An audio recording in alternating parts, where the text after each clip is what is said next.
ke tempat ini ku dihantarnya, hingga sekali nanti aku tiba di rumah Bapa surga yang bakal, di rumah Bapa surga yang bakal, di rumah Bapa surga yang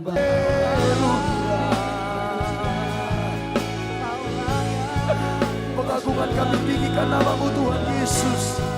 Dari tempat ini Tuhan, kami agungkan nama-Mu yang ajaib. Kami muliakan nama-Mu Tuhan. Oh Yesus, Yesus. Lebih lagi Tuhan Yesus. Lebih lagi Tuhan Yesus.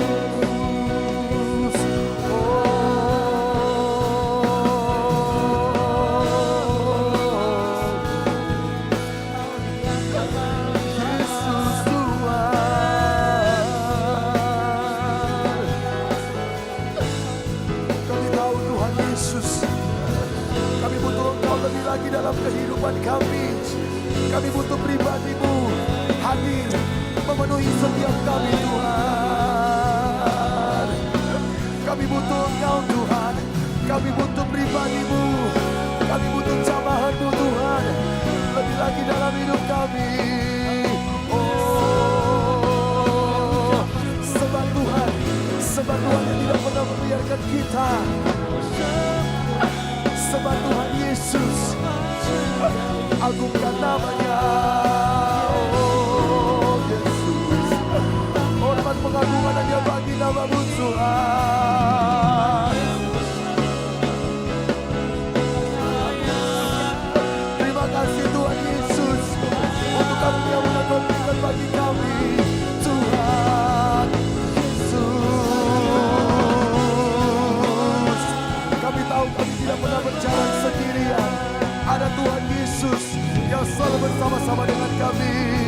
Oh, haleluya, haleluya. Oh, terpuji nama-Mu Tuhan, terpuji nama-Mu Tuhan. Yesus, Tuhan. Sampai semua bangsa datang menyembah-Mu Tuhan Yesus. Sampai seluruh umat-Mu datang menyembah-Mu Tuhan.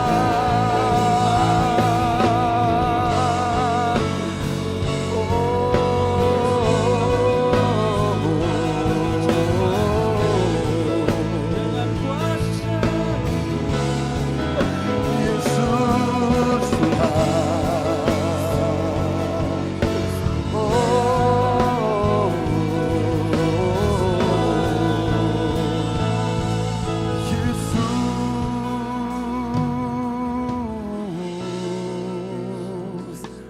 Tiada satu, tiada terukur kasih-Mu Tuhan.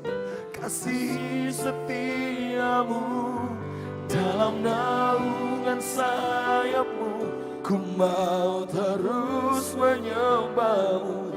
Kasih-Mu terukir di lubuk hati. Mari jemaat Tuhan, angkat tanganmu di hadapan Tuhan. Katakan, ku angkat.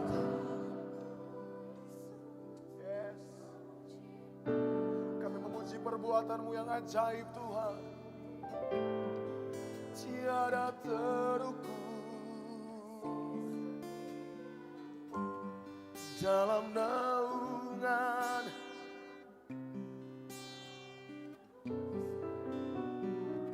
kasih-Mu terukir di lubuk hati. Sekali lagi angkat tanganmu di hadapan Tuhan, sama-sama katakan, ku angkat tanganku Yesus, memuji perbuatan-Mu.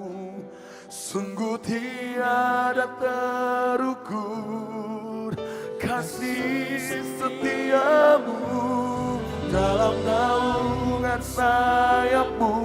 Ku mau terus menyembah-Mu. Kasih-Mu terukir di lubuk hatiku.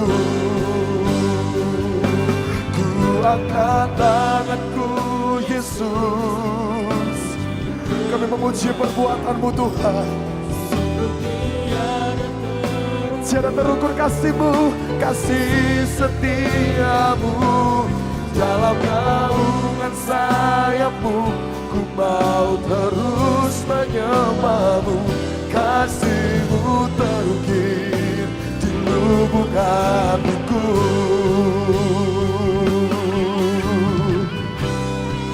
Sungguh kasih-Mu Tuhan Yesus terukir dalam lubuk hati kami. Betapa besar kasih-Mu yang Kau berikan bagi setiap kami Tuhan.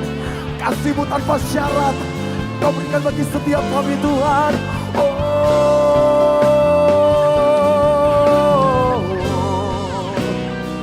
Mari jemaat Tuhan responi kasih Tuhan yang Tuhan nyatakan atas kehidupan kita.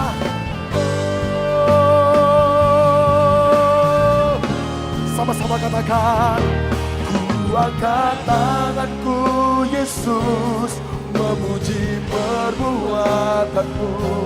Sungguh tiada terukur kasih setia-Mu.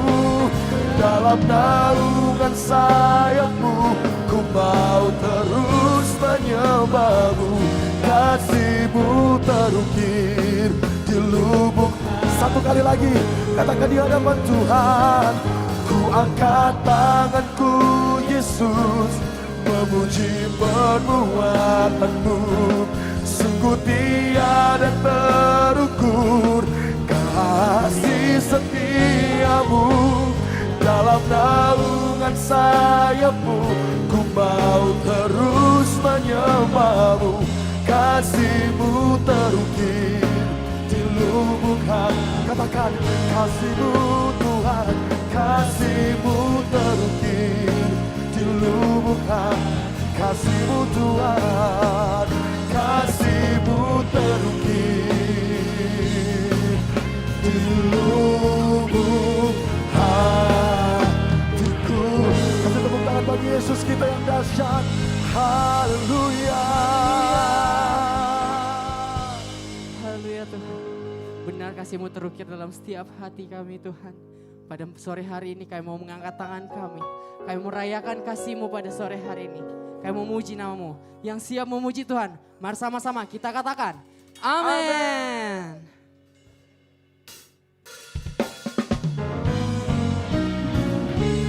Mari seluruh jemaat Tuhan, kita merayakan kasih-Nya pada sore hari ini, amin. Amin. Mari kita bertepuk tangan buat Tuhan kita.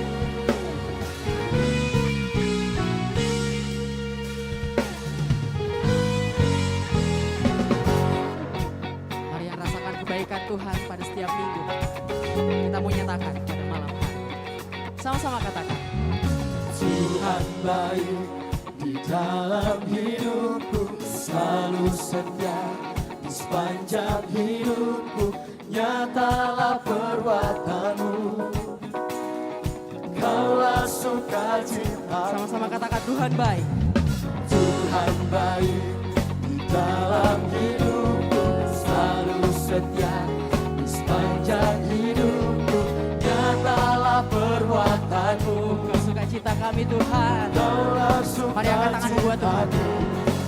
Haleluya, ku bersorak, Tuhanku luar biasa. Haleluya, amin. Ku bersorak, Tuhanku dahsyat berkuasa. Mari angkat suaramu buat Tuhan. Ku angkat suaraku, puji nama-Mu, ku bernyanyi bagi-Mu. Ku bersuka, ku melompat bagi-Mu. Yesus, Kau di dalamku. Ku rayakan kasih-Mu. Mari lebih lagi kita memikirkan nama Tuhan, amin. Sama-sama kita katakan, Tuhan baik di dalam hidupku, selalu setia di sepanjang hidupku. Nyatalah perbuatan-Mu, Kau sukacita kami Tuhan. Kaulah sukacita. Angkat tanganmu, katakan, Haleluya, haleluya. ku bersorak, Ku bersorak, Tuhanku luar biasa.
bersuka buat namamu Tuhan. Ku bersuka. Mari melompat buat Tuhan kita.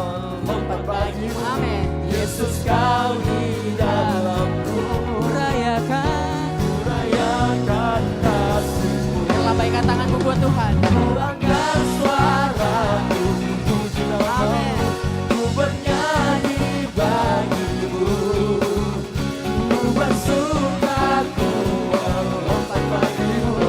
Yesus kau di dalamku. Ku rayakan Haleluya. Haleluya. Haleluya. Haleluya. Haleluya. Haleluya. Haleluya. Haleluya. Berikan tepuk tangan buat Tuhan kita Yesus Yang percaya Kristus. Tuhan kita baik, sorakan haleluya. Sungguh kebaikan Tuhan tiada pernah terukur dalam kehidupan kita, amin. Mari coba Tuhan, lebih lagi kita bersuka cita bagi nama Tuhan kita, come on.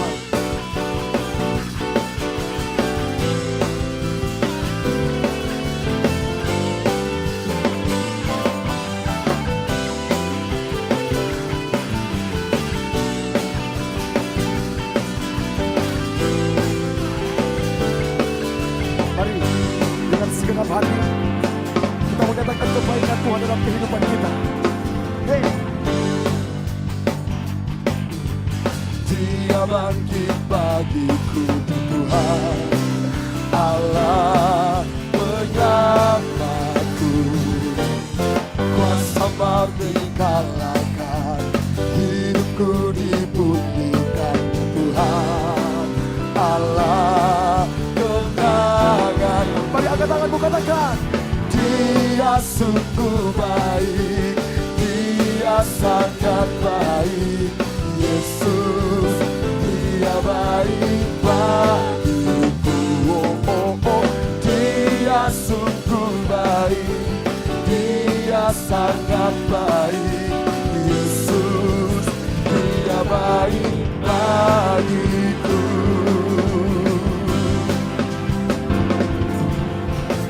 Ada di dalamku, bergerak di hidupku Tuhan Allah kekuatanku. Dia penuhi hatiku dengan kuasa kasih-Nya Tuhan Allah Mari DBO itu beda katakan. Dia sungguh baik, Dia sangat baik. Yesus, Dia baik bagiku. Oh, oh, oh. Dia sungguh baik, Dia sangat baik. Yesus, Dia baik bagiku. Kebaikannya selalu ada dalam kehidupan kita, amin. Yang percaya Tuhan kita baik, boleh serukan haleluya. Semua kami merasakan kebaikan-Mu dalam kehidupan kami, Tuhan Yesus. He is so good to you. He is so good to me. Jesus, He's so good to you. Boleh lihat samping kiri kanan katakan. He is so good to you. So good to you. So good to me. Jesus, He's so good to you. Katakan. He is so good to you. He is so good to me. Jesus, He's so good to you and me. He is so good to you. He is so good to me. Jesus, He's so good to you and me.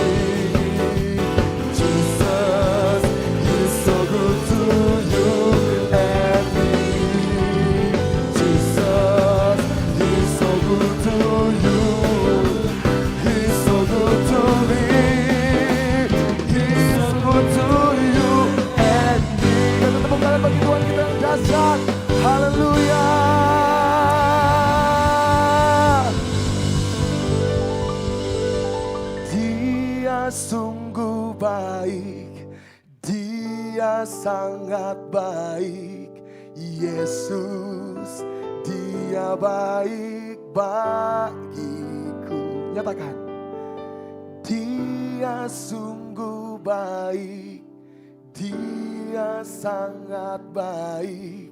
Yesus, Dia baik bagi. Yang merasakan kebaikan Tuhan, angkat tanganmu, katakan, Dia sungguh, Dia sangat baik. Yesus, Dia baik bagi. Sekali lagi katakan, Dia sungguh baik, Dia sangat baik. Yesus, Dia baik bagi. Sekali lagi kasih sorak-sorak buat Tuhan kita yang baik. Haleluya. Segera duduk kembali jemaat yang diberkati oleh Tuhan. Tiba saatnya kita akan mendengarkan pembacaan katekismus. Kepada yang melayani kami persilakan.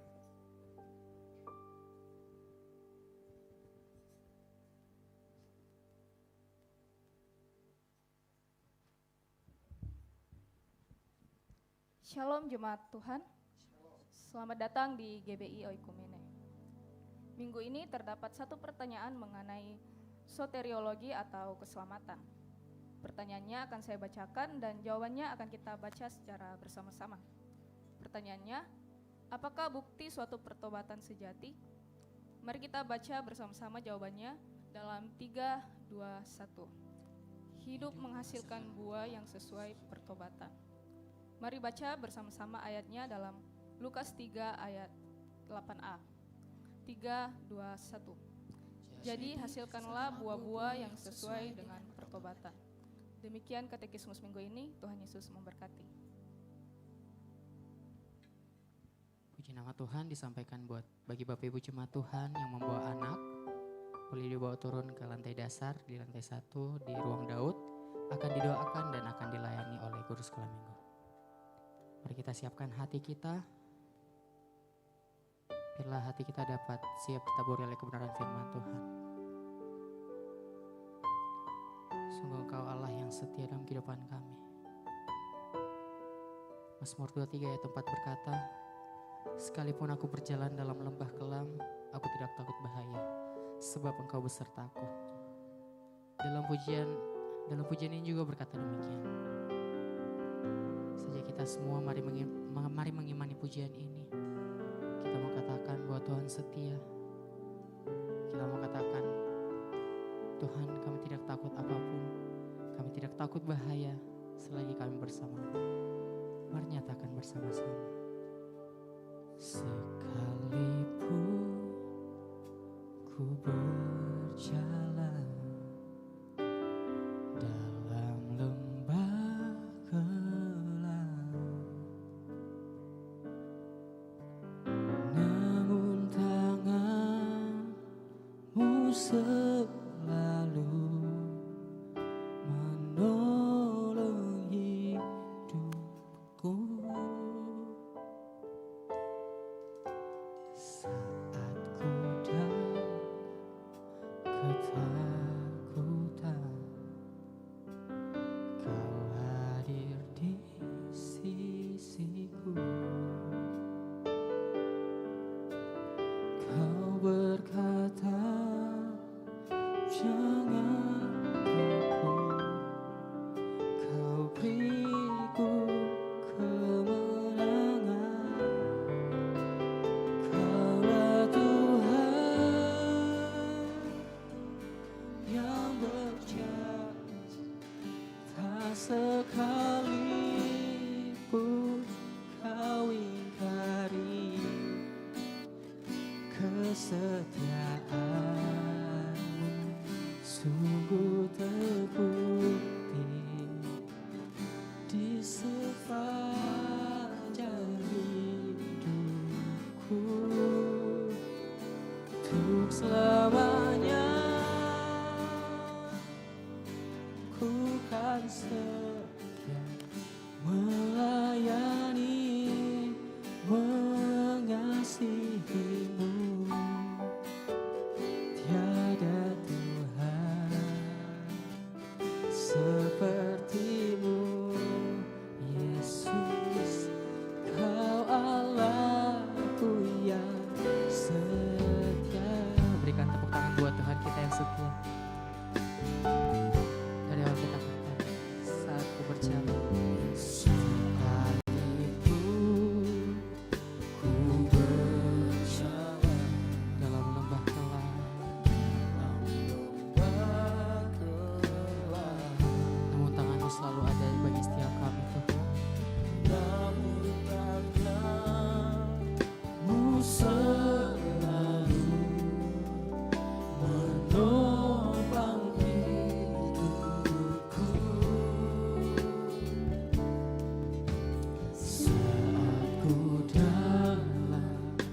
Kau hadir Tuhan.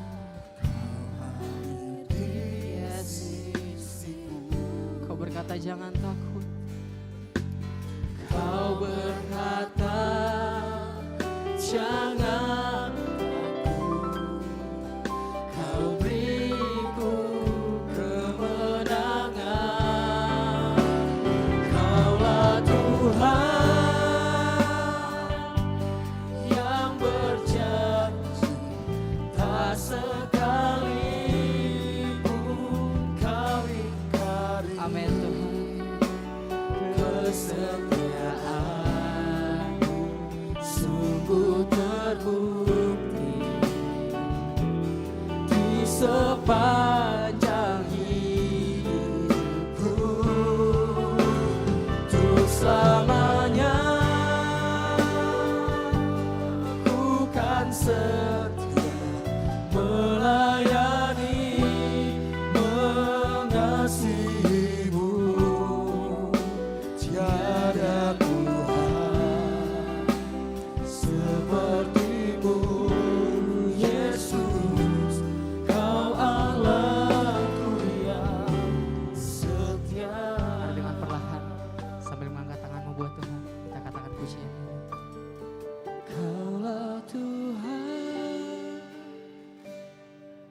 yang berjanji, tak sekali. Amin. Engkau selalu tepati janjimu Tuhan. Sungguh Kau Allah yang setia dalam kehidupan kami.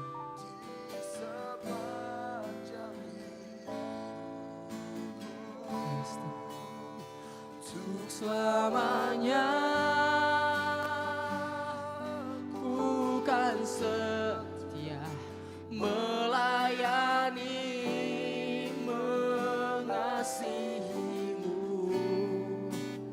Tiada Tuhan sepertimu, Yesus.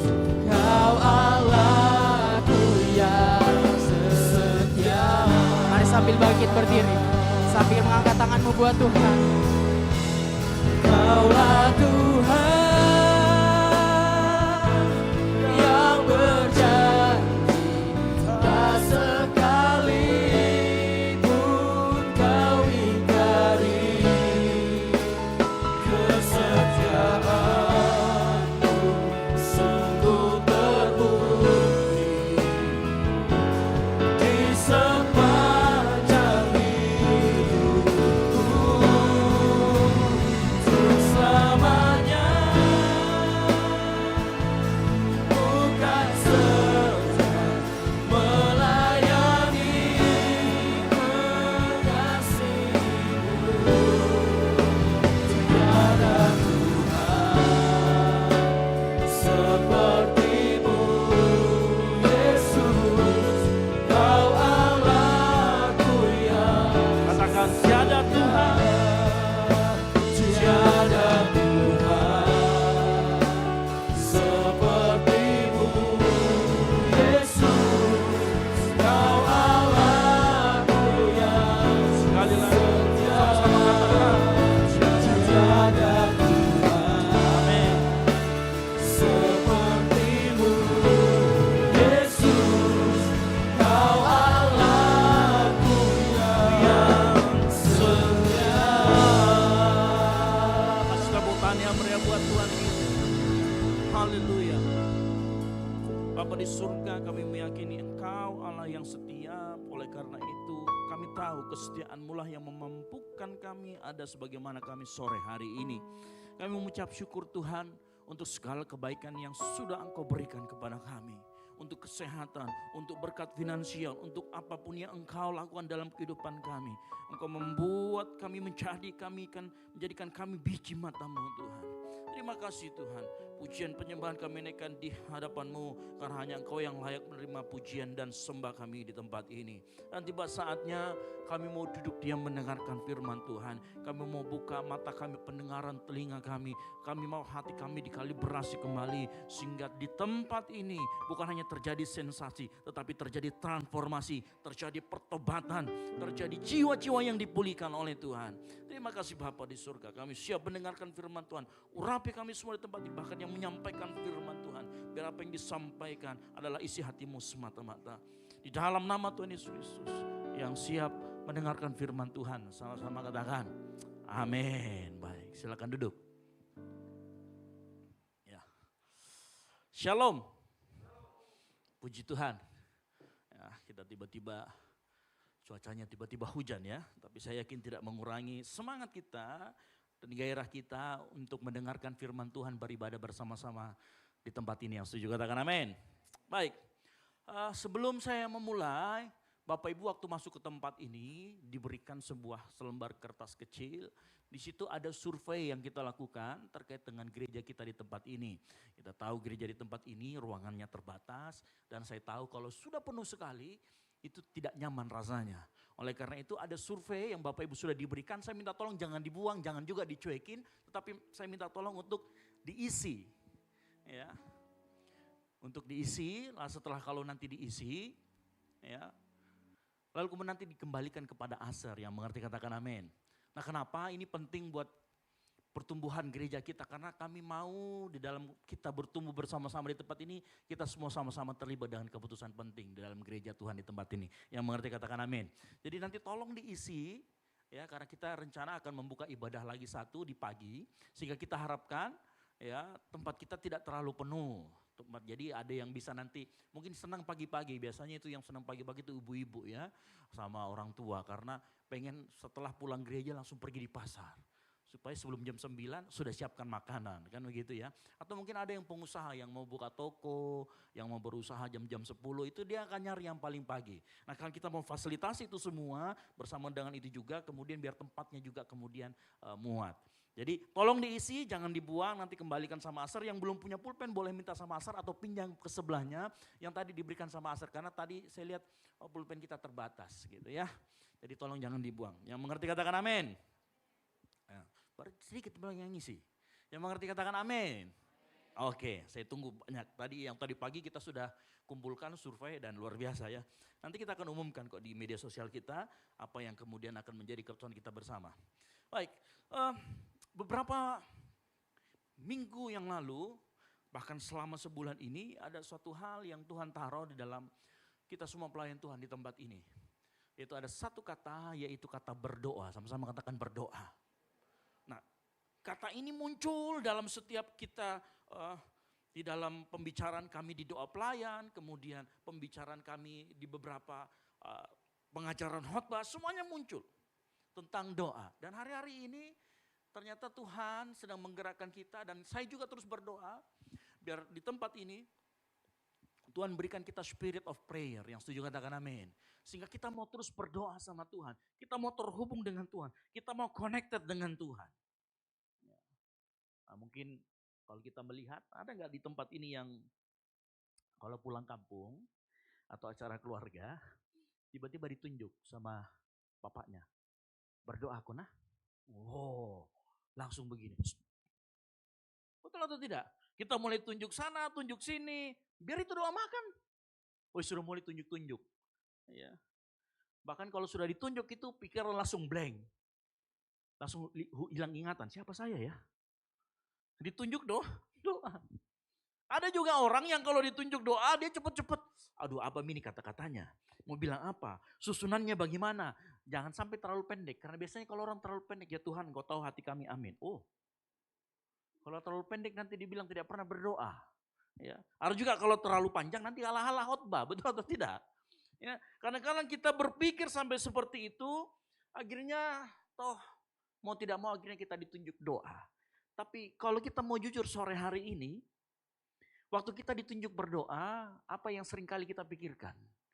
Seringkali yang kita pikirkan bukan kepada siapa kita berbicara, tetapi bagaimana kita terdengar di hadapan orang lain. Betul atau tidak? Kita lebih takut kepada orang lain yang di sekitar kita. Kalau salah-salah doa tak bagaimana. Ya kan? Mau doa makan. Doa perjalanan. Salah sambung doanya. Ya, kita lebih peduli sama apa kata orang sekitar kita ketimbang kita peduli sama kepada siapa kita berbicara. Makanya kemudian kita takut berdoa kita saling lempar-lempar. Kau mau saja, kau mau saja. Ya. Halo, pernah ada yang kejadian seperti itu? Enggak usah jauh-jauh. Nanti setelah ini kan kita biasa ada jamuan di bawah makan ya.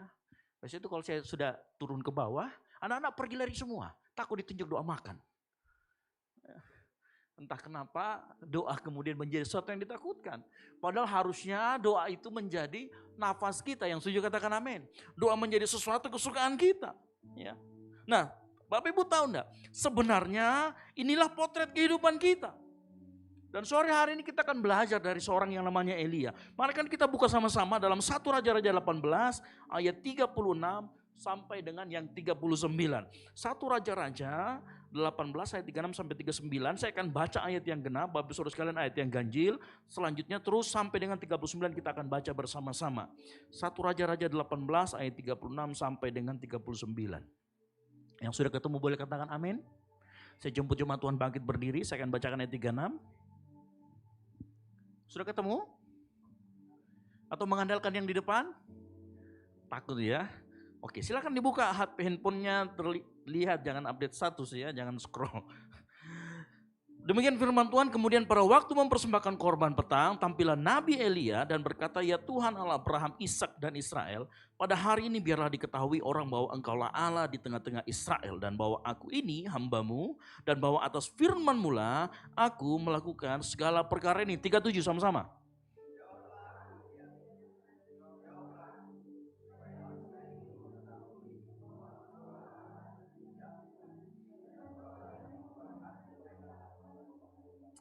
Lalu turunlah api Tuhan menyambar habis korban bakaran, kayu api, batu dan tanah itu.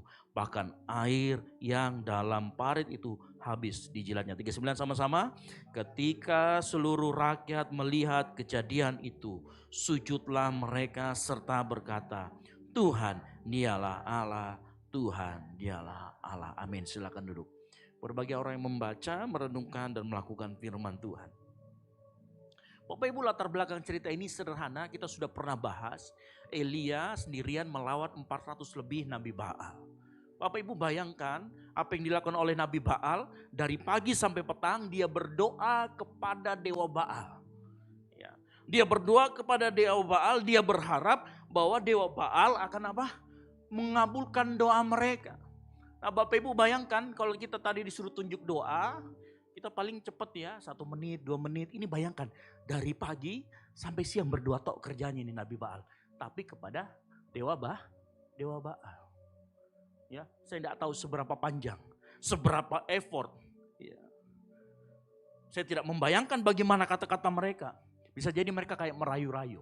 Bisa jadi juga mereka bikin syair, bikin pantun, bikin puisi. Ya kan? Beli ikan di pasar lama, asik. Elia bilang, dapat bonus daun pepaya. Terus Elia bilang artinya sudah lompat, sudah drama, api tak turun, capek sendiri akhirnya. Bisa jadi. Nah saya membayangkan bagaimana para Nabi Baal banyak kata-katanya, banyak aksinya, banyak usahanya, effortnya banyak. Tapi apinya gak turun. Tapi perhatikan bagaimana Elia berdoa. Doanya Elia dari sepanjang cerita itu cuma 2 ayat, sedikit sekali. Doanya simple, tegas, singkat. Tapi ini yang jadi poin utamanya. Doa dari Elia selaras dengan kehendak Allah. Sama-sama katakan selaras dengan kehendak Allah. Nah maka sore hari ini kita perlu belajar bersama-sama bagaimana kita berdoa selaras dengan kehendak Allah. Karena tahu enggak? Firman Tuhan sendiri pernah mengatakan dalam 1 Yohanes 5:14 dikatakan begini. Ayo kita baca sama-sama yuk. 3, 2, 1. Dan inilah keberanian percaya kita kepadanya, yaitu bahwa Ia mengabulkan doa kita jikalau kita meminta sesuatu kepadanya menurut ternyata doa kita akan dikabulkan kalau kita meminta sesuatu menurut kehendaknya. Tunggu sebentar, saya ikat sepatu dulu.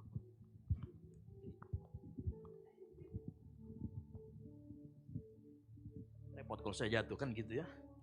Bapak Ibu dengar baik. Ternyata inilah rahasia kenapa doa Elia dijawab sama Tuhan. Atau kalau boleh saya ganti kalimat terakhir. Saat kita meminta sesuatu yang selaras dengan kehendak Tuhan, maka Tuhan akan kabulkan doa itu. Yang mengerti katakan amin.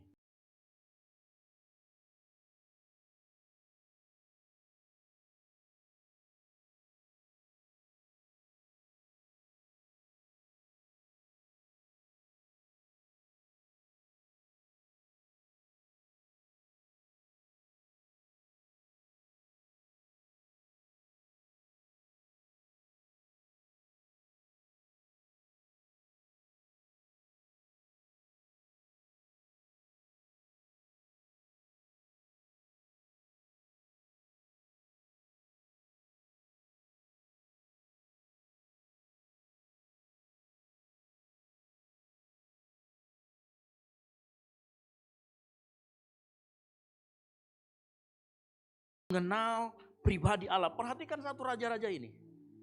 Perhatikan ini. Satu Raja-Raja 18 ayat 36 berkata, Nabi Eli memanggil Tuhan dengan apa?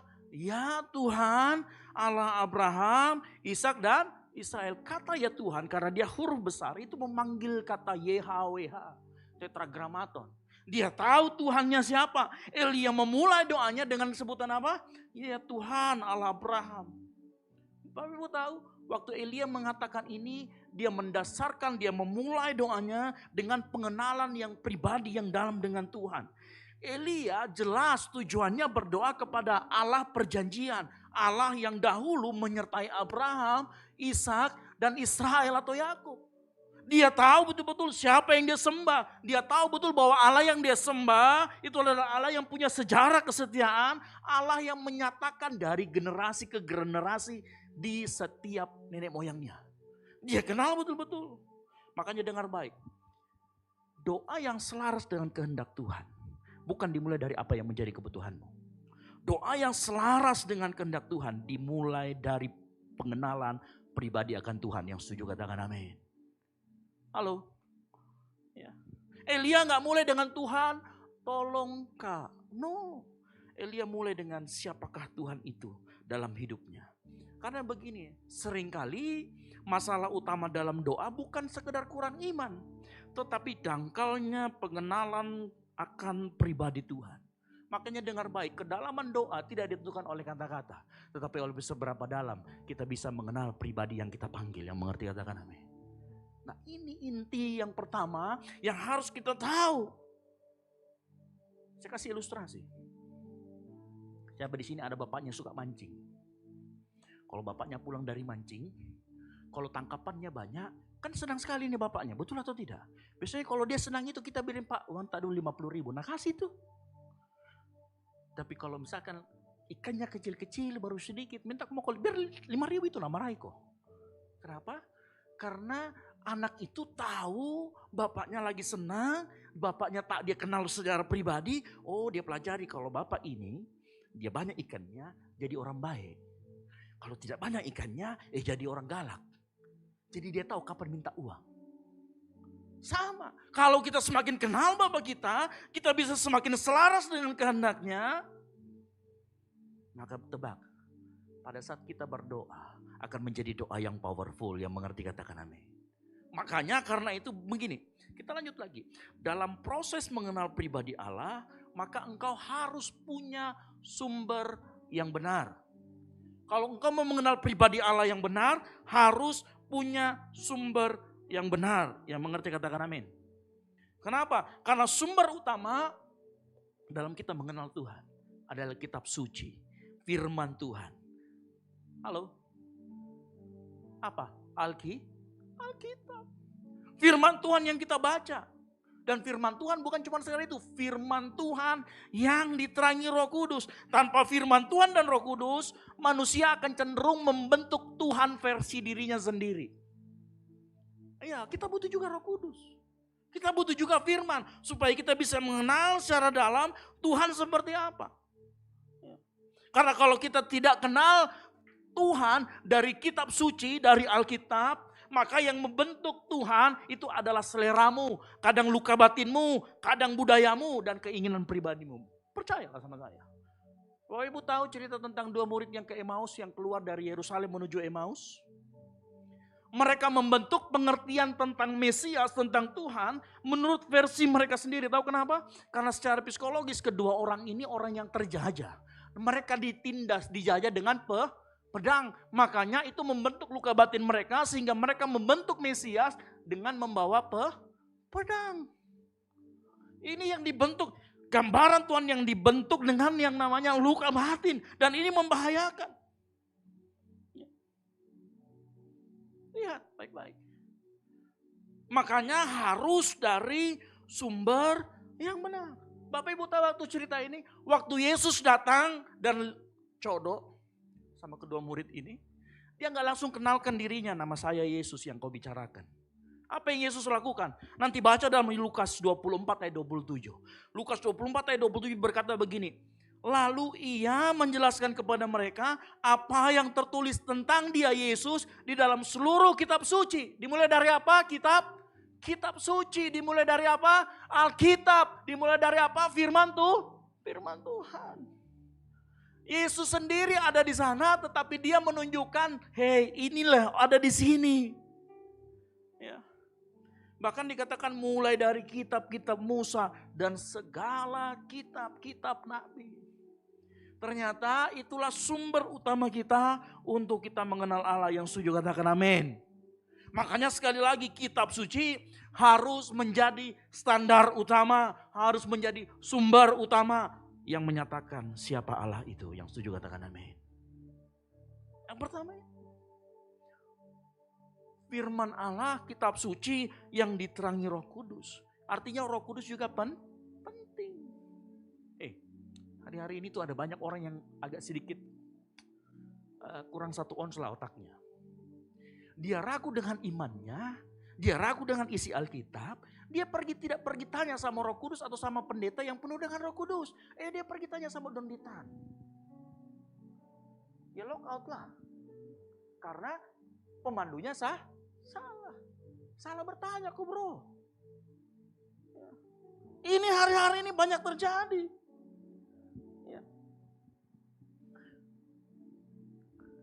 Kita juga dalam kita membaca Alkitab perlu diterangi dengan Roh Kudus. Karena dengan adanya Roh Kudus kita bukan hanya dimampukan untuk mengerti, tetapi dimampukan juga untuk menghidupi, untuk melakukan firman Tuhan. Yang mengerti katakan amin. Itu gunanya ada Roh Kudus. Waktu kita berdoa, kita doa berkat dan Roh Kudus menyertai kita. Tahu arti penyertaannya? Artinya dia akan memampukan, Roh Kudus akan memampukan, memberi pengertian saat kita melakukan firman. Yang mengerti katakan amin.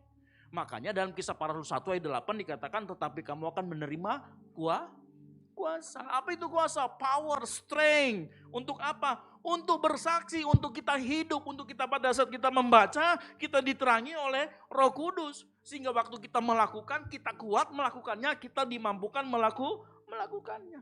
Makanya Roh Kudus sama firman Allah itu kalau saya kasih ilustrasi itu seperti peta.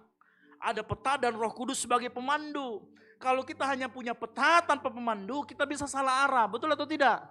Sebaliknya kalau ada pemandunya nggak ada petanya, pemandunya juga bisa salah. Kita bisa salah membaca si pemandunya ngomong apa. Makanya perlu kedua hal ini, pemandu firman Tuhan yang diterangi oleh Roh Kudus. Itulah sumber utama kita yang paling pertama dan paling dasar untuk kita mengenal pribadi Allah. Nah kalau kita sering baca Alkitab diterangi Roh Kudus, semakin kau akan dalam mengenal Tuhan. Semakin hatimu akan selaras dengan Tuhan. Pada saat engkau mengenal pribadi Allah selaras dengan Tuhan, doamu akan semakin selaras. Engkau gak akan doa sembarangan. Engkau akan doa apa yang menjadi keinginan Bapa.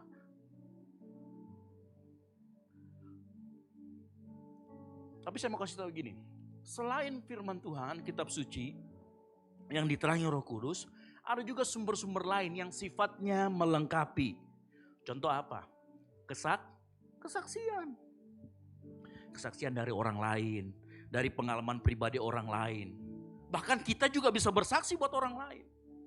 Pengalaman-pengalaman kita bersama dengan Tuhan itu juga bisa menjadi sumber pengenalan kita akan Tuhan. Mazmur 34 ayat 9 berkata gini, rasakanlah sendiri betapa baiknya Tuhan. Ini kalau terjemahan barunya dikatakan, kecaplah dan lihatlah. Kita disuruh ngalamin Tuhan, merasakan pengalaman bertemu dengan Tuhan. Dan pengalaman dengan Tuhan dapat memperdalam pengenalan kita selain dari sumber utama tadi. Contoh siapa? Ayub. Ayub dia bilang dari kata orang, tetapi setelah dia mengalami Tuhan langsung, ada banyak kejadian dalam hidupnya, dia bilang dengan mataku sendiri, aku memandang Engkau. Pengalaman juga penting. Di gereja-gereja karismatik, pengalaman itu penting. Selain kita mengenal Tuhan lewat firman Tuhan, kita juga perlu memperdalam pengenalan kita akan Tuhan lewat pengalaman-pengalaman orang lain, lewat kesaksian-kesaksian orang lain. Bahkan kita juga harus membagikan kesaksian kita kepada orang lain. Dan waktu kita membagikan pengalaman kita, bukan hanya pengalaman yang enak-enak. Pengalaman yang tidak enak pun bisa dipakai Tuhan untuk menguatkan orang lain. Ya. Jadi jangan cuma pada saat kita diberkati baru kita mau kesaksian. Pada saat kita melewati badai, tapi kita kuat berdiri, engkau bisa berkata, Tuhan yang menopangku. Oh, begitu orang mendengar itu, oh berarti Tuhan itu adalah Tuhan yang menopang. Apa? Pengenalan Tuhan semakin dalam. Nah, ini yang betul harus kita tahu. Jangan bukan hanya pengalaman-pengalaman yang menyenangkan. Yang tidak menyenangkan pun Tuhan bisa pakai untuk lebih dalam mengenal Dia yang setuju katakan amin. Karena di dalam pengalaman-pengalaman yang tidak menyenangkan, Roma 8 ayat 28 berkata apa? Karena Tuhan Allah bekerja dalam segala hal untuk mendatangkan kebaikan. Di tengah pengalamanmu yang tidak menyenangkan pun, kau tetap bisa melihat kebaikan Tuhan di sana. Dan di sana juga Tuhan akan menampakkan dirinya. Jangan pilih-pilih pengalaman, apapun itu. Tetapi ingat, jangan juga menggunakan pengalaman sebagai sumber yang utama. Apalagi membangun teologi berdasarkan pengalaman. Kita dulu ingat ya, dulu ada pendeta yang ngajarin, kalau kamu mau beli mobil, kamu datang ke showroom tumpang tangan saja. Nanti Tuhan akan berikan. Kau tumpang tangan sampai tanganmu melepuh juga akan dikasih. Kalau tidak dibeli. Ya. Ada banyak yang ngajarin begitu. Karena berdasarkan pengalaman orang tersebut. Ini bahaya karena membangun teologi berdasarkan pengalaman. Orang akan mengenal Tuhan berdasarkan apa yang dia rasakan. Bukan berdasarkan apa yang Tuhan nyatakan dalam kitab suci. Hasilnya apa? Kalau itu terjadi doa kita bisa sangat subjektif. Bisa liar, bisa emosional, bisa kehilangan kebenaran. Yang lebih parah kalau kita melakukan itu, membangun teologi pengenalan akan Tuhan, dia dasarkan pengalaman, kita bisa jatuh kecewa karena kita membandingkan hidup kita dengan orang lain. Tuhan kau tolong dia, waktu dia sakit asam urat didoakan sembuh, saya asam urat tidak sembuh-sembuh. Halo? Tuhan tolong dia, waktu dia kesulitan keuangan utang pinjol, tapi kenapa Tuhan tidak tolong saya waktu saya utang pinjol? Kenapa? Membangun teologi berdasarkan pengalaman juga berbahaya. Ingat, pengalaman adalah sumber yang kedua. Sumber bukan utama tetapi melengkapi. Ya. Kadangkala Tuhan sembuhkan kita, didoakan sembuh. Tapi kadang Tuhan tunjukkan kita untuk pakai dokter. Pengalaman bisa berbeda-beda. Halo, betul atau tidak?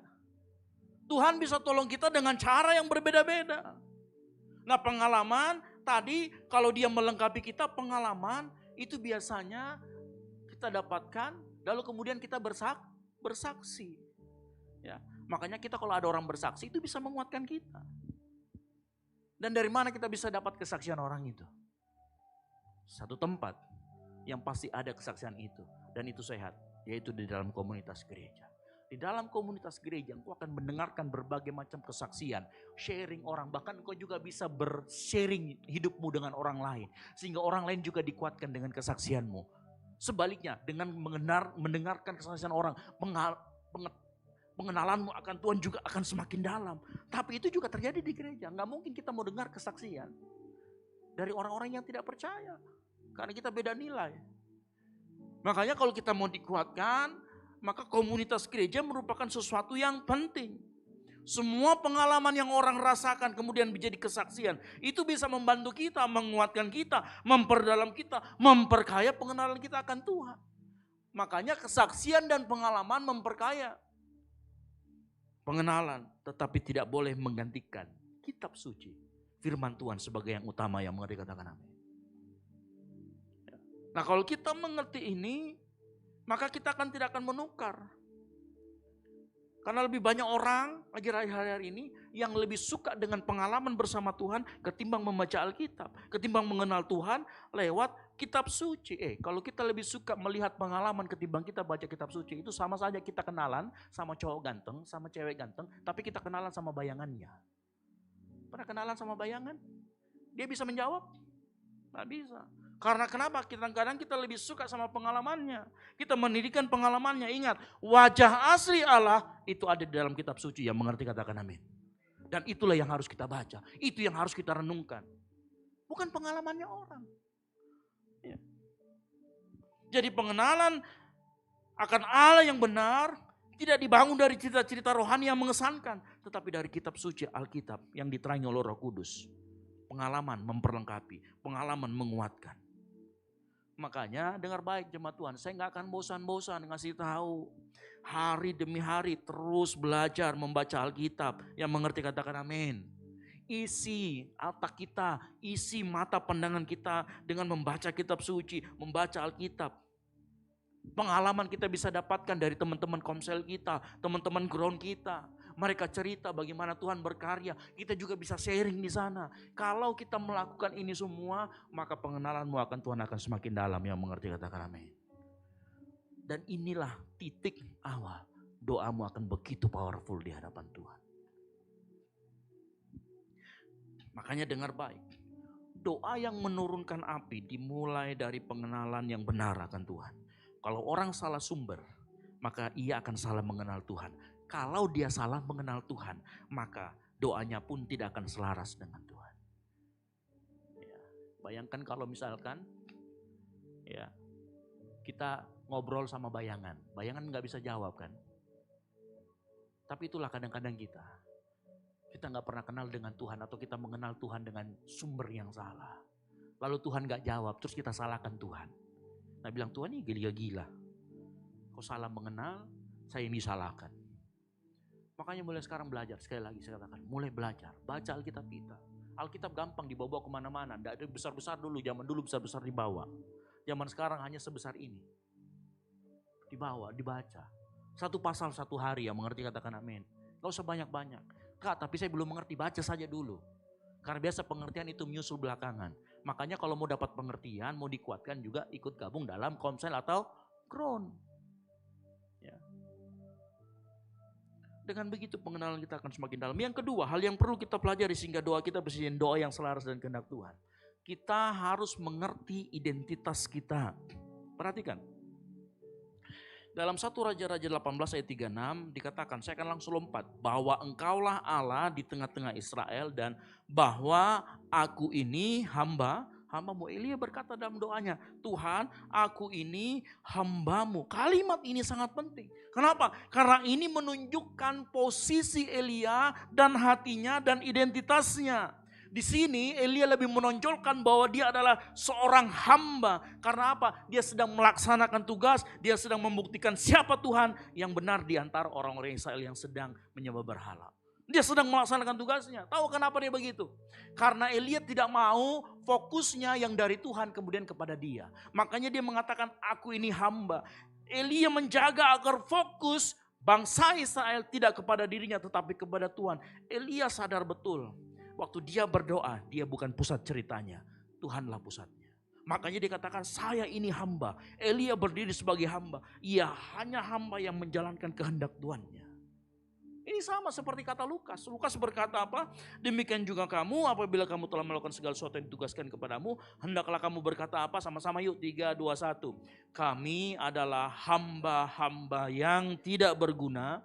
Kami hanya melakukan apa yang kami harus lakukan. Ini penting. Posisi hati kita, identitas kita ini penting. Karena begini, karena doa dia akan menjadi tidak selaras ketika pusatnya berubah. Sampai sini mengerti ya? Kalau pusatnya berubah, maka doanya tidak akan selaras lagi. Begitu kita berdoa pusatnya bukan lagi Tuhan, maka yang muncul adalah ego kita. Pada saat kita berdoa dengan pusatnya adalah diri sendiri, maka yang muncul adalah ego, gengsi, keinginan menang, pembuktian diri. Dan disinilah doamu tidak lagi selaras dengan kehendak Tuhan. Disinilah doamu mulai menyimpang. Makanya Yakobus pernah nulis, dia tulis apa? Atau kamu berdoa juga, tetapi perhatikan, kamu tidak menerima apa-apa karena kamu salah berdoa. Sebab yang kamu minta itu hendak kamu habiskan untuk ngapain? Untuk memuaskan hawa nafsumu, untuk dirimu sendiri, bukan untuk Tuhan. Apa yang terjadi? Porosnya sudah berubah, pusatnya bukan lagi Tuhan, pusatnya adalah diri sendiri. Itulah kenapa doa kita gak pernah dijawab. Doa kita gak powerful. Kita salah berdoa karena yang jadi pusat diri kita sendiri untuk memuaskan hawa nafsu kita. Padahal lihat cara Elia berdoa. Dia mengaku dia hamba bukan siapa-siapa. Dia tetap menjadikan Tuhan sebagai pusat. Nah kalau kita melihat, kalau saya melihat diri sendiri sebagai pusat, ini bahaya. Karena kalau kita melihat diri kita sebagai pusat, maka kita akan memakai doa untuk menarik Tuhan kepada agenda kita. Tetapi kalau kita melihat Tuhan sebagai pusat, maka kita akan menyelaraskan hati kita, keinginan kita dengan apa yang menjadi kehendak Tuhan. Beda jauh. Hati-hati. Siapa di sini yang kerja? Ada bosnya? Ya, ada di sini yang bos ada karyawan? Atau yang karyawan ada? Ya. Coba bayangkan besok masuk, kau atur bosmu. Ya. Coba, berani. Ya. Pasti SP, lusanya langsung dipecat. Ya. Saya yakin kita pasti dipecat kalau kita atur bos kita. Kita ngaku pekerja tapi kita ini. Ya. Makanya penting buat kita mengerti identitas kita saat kita berdoa. Nah di sini Elia datang sebagai hamba yang mau menyelaraskan kehendaknya dengan keinginan tuannya. Dan ini bahaya juga kalau kita menjadikan diri kita pusat dan Tuhan itu yang kedua. Kalau kita adalah porosnya, pusatnya, pada saat itu berhasil maka kita akan dipuji orang. Setelah kita dipuji orang, kita akan menjadi sombong. Makanya waktu Elia berkata, hambamu, Elia sedang membuat dirinya serendah mungkin. Makanya waktu kita ngomong, kita berdoa, ingat, rendahkan dirimu di hadapan Tuhan. Merendahkan diri di hadapan Tuhan. Kan 2 minggu lalu kita pernah belajar ya, doa adalah salah satu cara merendahkan diri di hadapan Tuhan. Ada yang masih ingat ya? Doa itu salah satu cara merendahkan diri. Makanya kita perlu pada saat kita berdoa, kita tahu identitas kita adalah hamba. Merendahkan diri di hadapan Tuhan, yang setuju katakan amin. Nah kalau kita sadar akan hal ini, kita bisa tahu siapa kita di hadapan Tuhan, identitas kita di hadapan Tuhan. Dan pada saat kita masuk dalam doa-doa kita tahu memposisikan diri. Tapi saya coba begini, coba kita merenung sedikit sebentar. Dalam perjanjian baru, khususnya dalam ajaran di perjanjian baru kan dikatakan, Pak, tapi kan ada identitas kita juga anak lah. Kok ini identitasnya hamba lagi?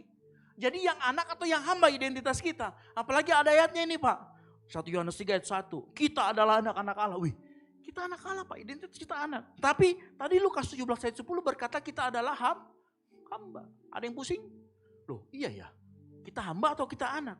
Bagaimana jawabannya? Saya kasih tahu. Jawabannya bukan memilih salah satu lalu membuang yang lainnya. Firman Tuhan, Alkitab mengajarkan bahwa engkau juga anak, tetapi engkau juga adalah hamba. Loh, bingung? Sama-sama, tenang, sabar, saya akan jelaskan. Saat kita berbicara tentang relasi, kasih, maka status kita adalah anak. Yang mengerti katakan amin. Status identitas anak itu berbicara tentang keintiman, berbicara tentang aspek relasi. Artinya pada saat kita datang sebagai anak, kita datang penuh kepercayaan, kita datang dengan keterbukaan dan keyakinan bahwa Bapa kita itu Bapa yang baik. Itu identitas anak. Makanya kalau ditanyakan identitasmu adalah anak, ini bicara tentang keintiman relasi, akses dan penerimaan kepercayaan kepada Bapa. Tapi pada saat kita berbicara tentang posisi sikap hati, saat kita melakukan kehendak Allah dengan ketaatan, maka kita adalah hamba. Yang mengerti katakan amin. Saya ulangi lagi, pada saat bicara tentang relasi kita adalah anak. Pada saat kita bicara tentang melakukan kehendak Tuhan, maka kita adalah hamba. Kita bukan pusatnya, Tuhan adalah pusatnya. Kita tidak menentukan arah, Tuhan yang menentukan arah. Kita tunduk pada kehendak Tuhan karena kita adalah hamba. Ini yang paling penting. Kalau kita hamba, maka kita hidup untuk melayani Tuhan. Ada di sini yang pernah nyupirin orang jadi sopir? Bapaknya mau bilang ke kiri, tiba-tiba kita ke kanan. Kenapa kau udah ikutin? Mauku Pak. Pasti dipecat. Ya. Ingat, karena saat kita hamba, maka kita hidup untuk melayani, bukan mengatur. Makanya saat kita bicara tentang hamba, bicara tentang dimensi ketaatan. Sama-sama katakan ketaatan. Halo? Nah cuman masalahnya begini, seringkali dan ini sering saya lihat, kita terlalu senang dengan status sebagai anak, tapi kita juga lupa bahwa akhirnya kita lupa bahwa kita adalah hamba. Coba kalau saya tanya di sini, lebih suka anak atau hamba? Halo? Saya yakin kalau disuruh angkat tangan, kita jujur dalam hati kita lebih suka jadi anak. Sampai kita lupa kita juga hamba. Makanya nggak salah kalau misalkan ada orang yang senang sekali dianggap anak tetapi tidak mau tanggung jawab sebagai hamba. Dia hindari tanggung jawab. Kenapa? Karena dia lupa dia juga sebenarnya adalah hamba. Ya. Ingat, kita dalam Tuhan, kita juga anak tetapi kita juga hamba. Jangan hanya mau status anaknya, enak-enaknya saja, tetapi tidak mau status hamba yang harus melayani, harus melakukan tanggung jawab. Ini sama aja, ikut Tuhan mau enaknya saja, begitu nggak enaknya dihindarin. Halo? Ya. Ingin berkat Tuhan tapi tidak mau tanggung jawab yang lahir dari berkat Tuhan tersebut. Pernah nggak ada orang di sini pada saat kau doakan lagi Tuhan, ini berkat aku harus kasih kemana lagi? Pernah ada yang begitu? Atau ya Tuhan terima kasih. Tapi nggak pernah nanya, ini berkat yang Tuhan kasih, saya harus kasih ke siapa lagi? Ada nggak orang yang pernah di sini tempat ini? Engkau doa disembuhkan orang, engkau didoakan orang terus kau sembuh. Pernah nggak bertanya, Tuhan kira-kira saya harus doakan siapa ya supaya orang tersebut bisa sembuh? Kadang-kadang kita terlalu pragmatis. Kita suka dengan status anak tapi nggak pernah kita lupa dengan status kita sebagai hamba. Akhirnya identitas kita tidak seimbang. Ketidakseimbangan ini yang membuat doa kita tidak menjadi selaras. Kenapa? Karena kita lupa identitas kita juga adalah hamba. Hasilnya apa? Doamu juga salah arah. Ya, makanya jemaat GBI Kumene dengar. Kalau Tuhan kasih kita berkat kesehatan, pakai selama masih sehat melayani Tuhan. Yang mau katakan amin. Iya, karena itu berkat dari Tuhan. Engkau dianggapnya sebagai engkau diberkati. Tapi jangan lupa pada saat engkau diberikan berkat kesehatan, engkau juga harus melayani selama engkau sehat. Jangan dipakai untuk yang lainnya. Kalau Tuhan berkati engkau dengan berkat finansial, pakai untuk pekerjaan Tuhan. Kalau kita masih diberikan keluarga yang rukun, ajak semua keluarga kita mengenal Tuhan. Yang mau katakan amin. Itu artinya kita mengerti, kita juga hamba. Makanya kedewasaan rohani justru terjadi ketika kita memiliki hati seorang anak tetapi memiliki etos kerja seorang hamba yang mengerti, katakan amin. Penting buat kita mengerti ini. Ya. Yesus juga begitu, dia intim dengan Bapaknya, dia panggil Aba ya Bapa. Namun di sisi lain ia berkata, makanannya ialah melakukan kehendak Dia yang mengutus. Yesus gak pernah menggunakan statusnya sebagai anak tunggal untuk dia manjakan dirinya menghindari salib. Justru Yesus adalah puncaknya. Ia adalah anak Allah tetapi ia hidup dalam ketaatan total. Dan dia mengambil rupa seorang hamba. Jadi saya mau kasih tahu sore hari ini. Tidak ada konflik antara identitasmu sebagai anak dan hamba. Justru itu menyatu dalam dirimu. Saat engkau berbicara tentang relasi, engkau adalah anak. Tapi bicara tentang ketaatan, engkau harus seperti hamba. Saat engkau melakukan tugas dari Tuhan, engkau adalah hamba. Tuhan cari orang. Yang Tuhan cari adalah anak yang mengekspresikan kasihnya kepada Bapa melalui ketaatan seorang hamba. Ada gambaran ilustrasi yang paling mendekati.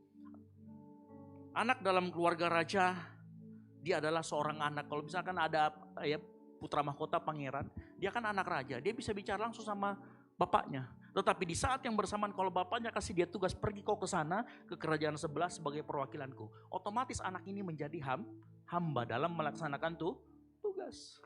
Ini juga harus kita mengerti. Itulah kenapa doa kita sering tidak selaras.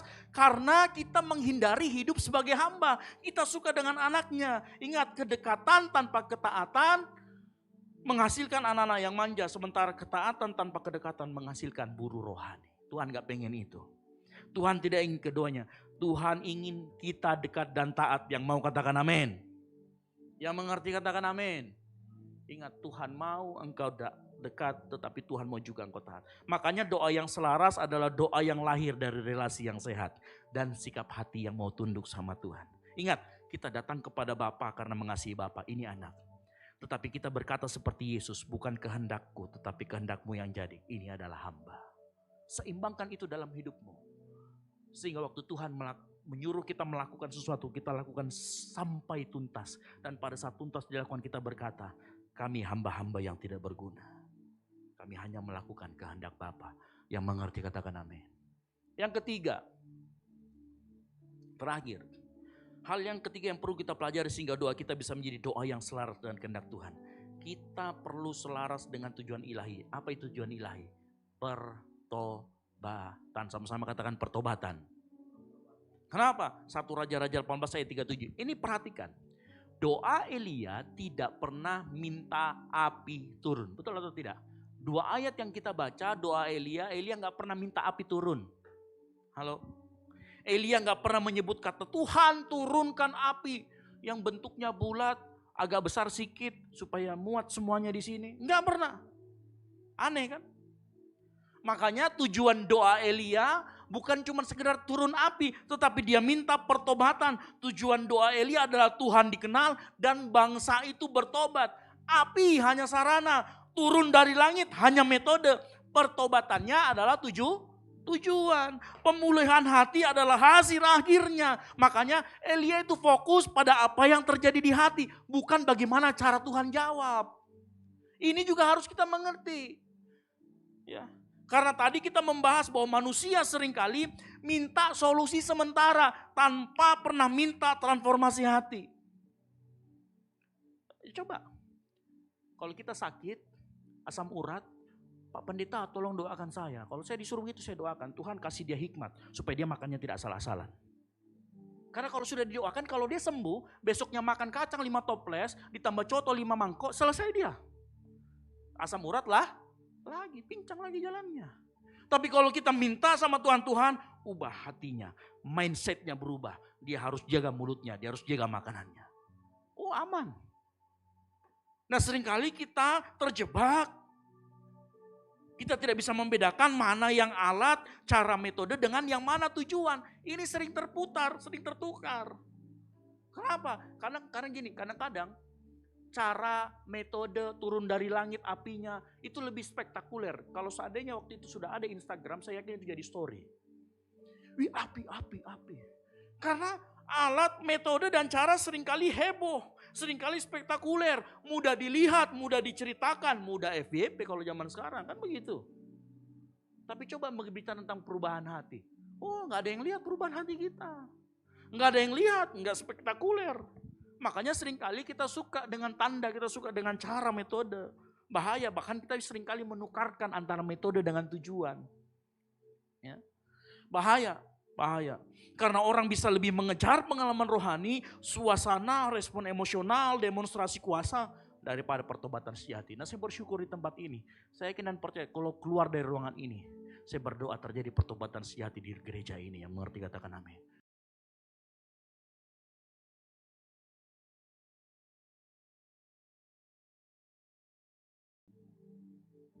Padahal sebenarnya ukuran yang Alkitabiah adalah apakah engkau keluar dari ruangan ini engkau semakin taat sama Tuhan. Engkau semakin tunduk sama Tuhan. Dan mohon maaf seringkali kita berhenti pada tanda kita suka yang spektakuler itu biasa lebih terjadi di gereja karismatik. Betul atau tidak? Ya di gereja-gereja kita. Banyak orang rindu mujizat, lawatan, manifestasi, perjumpaan yang dahsyat. Saya tidak katakan itu salah, tapi kalau kita berhenti di situ tidak berujung pada pertobatan, maka kita sebenarnya sedang mengagumi cara, bukan mengagumi tujuan Tuhan, tujuan ilahi yang sebenarnya. Kita sering kagum pada apa yang Tuhan lakukan, tapi mengabaikan apa yang Tuhan mau ubahkan. Dengar baik, yang Tuhan mau ubahkan saat engkau datang ke sini itu hatimu. Sehingga keluar dari ruangan ini terjadi pertobatan dalam hidupmu. Yang mengerti katakan amin.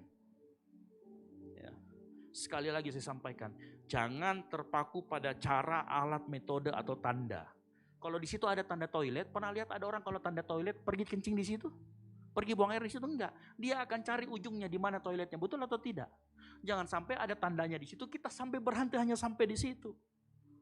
Ingat, tujuan kemuliaan Allah, Roma 2 ayat 4, pertobatan. Lebih baik tidak ada fenomena mujizat tetapi ada pertobatan dan perubahan hidup. Ketimbang ada mujizat tetapi hatimu tidak pernah bertobat dan hatimu tidak pernah tunduk. Pertobatan lebih penting. Ingat, tujuan Tuhan bukan sensasi tapi transformasi. Yang setuju katakan amin. Perhatikan, Elia juga waktu dia berdoa, dia nggak ngatur cara Tuhan menjawab. Elia hanya minta Tuhan menjawab dan memastikan bahwa hasil akhir dari apa yang didoakan Elia selaras dengan tujuan Tuhan. Tidak ada pernah Elia mau ngatur-ngatur Tuhan. Apinya mau dari atas kek, mau dari bawah, terbuka. Tanahnya terbuka kemudian muncul api kek, atau muncul apa namanya, Godzilla kemudian keluarkan apinya. Nggak pernah ngatur-ngatur Elia. Elia percayakan tujuannya, caranya sama Tuhan. Elia yang cuma tahu tujuannya untuk pertobatan. Cuman uniknya kita itu berdoa sering ngatur-ngatur Tuhan. Tuhan mau kak jodoh Tuhan. Pokoknya saya pengen jodoh yang kayak Pak Pendeta di atas yang botak ganteng. Halo, sudah laku bos? Ya kan? Kadang-kadang kita atur-atur Tuhan, padahal detailkan tujuan, lepaskan caranya. Biar caranya Tuhan yang mikir, yang ngerti katakan amin. Jangan gak usah kita mikirin caranya bagaimana. Kita kasih intinya Tuhan tujuannya adalah untuk memuliakan namamu. Tuhan tujuannya adalah pertobatan.